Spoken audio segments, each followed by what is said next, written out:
everyone. I'm your host, Miss Blake, and your co-host. Hi, I'm Miss Unger. We are so excited to have you back for Pittsburgh Steam Station.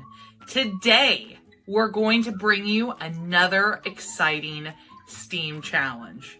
Who's ready? I am. We're making a marble maze. That's right, Miss Blake. Today's challenge is going to be so fun. Boys and girls, have you ever played with a marble run before? You know, those little tracks that you put together and then you drop a marble down and see if it can roll? We're going to try one out. You know what, Miss Unger? I love building things, and I'm going to get started right away. Today, friends, we have a very special guest. Hello everybody, my name is Mr. Welch and I'm a teacher at North Hills School District, and today we're going to have all kinds of fun making something new, and it's called a marble maze, but I brought a special assistant along with me to help us out. My name is Julia Welch and I'm a first grader at South Fayette Elementary School. And what do you love to do? I love to make stuff. And today, as I said, we are going to make, what's this thing called? A marble maze. And a marble maze is a little bit of a challenge to get a marble through some obstacles from a starting point to a finishing point. So today we're going to make our own. We've made a sample one here. And I just have some different sheets of colored paper that we use, but you can use whatever you have at home. The very first thing that you're going to need is a paper plate. Okay, so now that you have a closer view of some of the supplies that we're going to be using, as you can tell, I've already pre-cut strips of paper, and I just used some colors of the rainbow here, and I've numbered them already 1, 2, 3, 4, 5, and 6, and we may not use all 6 of these. So I have these. I also have a pair of scissors, and I have a marble ready to go, but really anything round around your house, whether it's a bouncy ball or a marble, would be great to use.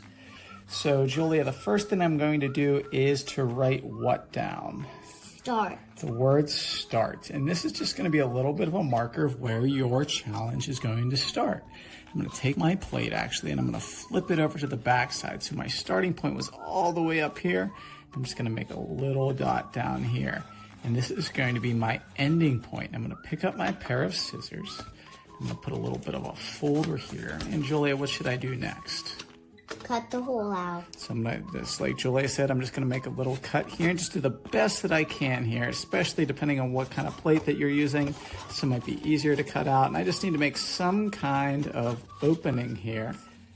And in fact, I'm just going to tear it a little bit. And so now I have an opening. There's my start and there's my end point. So now I can start to put some of the obstacles in. And Julia, what color are we going to start with? Red. Red. So you can see that I've already pre-folded some of these, but for my number 1 red, I'm going to take it and fold it in on the right side. I'm going to take it and I'm going to put a fold in on the left side too. And then my next step, and Julia is going to help me out with this. Julia, what are we going to put on each end? Glue. Glue. So go ahead and put just a little dab of glue on one side. All right. And then I'm going to take that and I'm going to put one side down. I'm going to make an arch, almost like an upside down U. And that's going to be my first obstacle. So the marble, when it first starts off, I'm going to want it to go through that number 1 first. So then what comes after number 1? 2. Right, number 2 comes next. So as I'm starting to put these on, I'm going to ask that Julia starts to put the glue on all of the rest.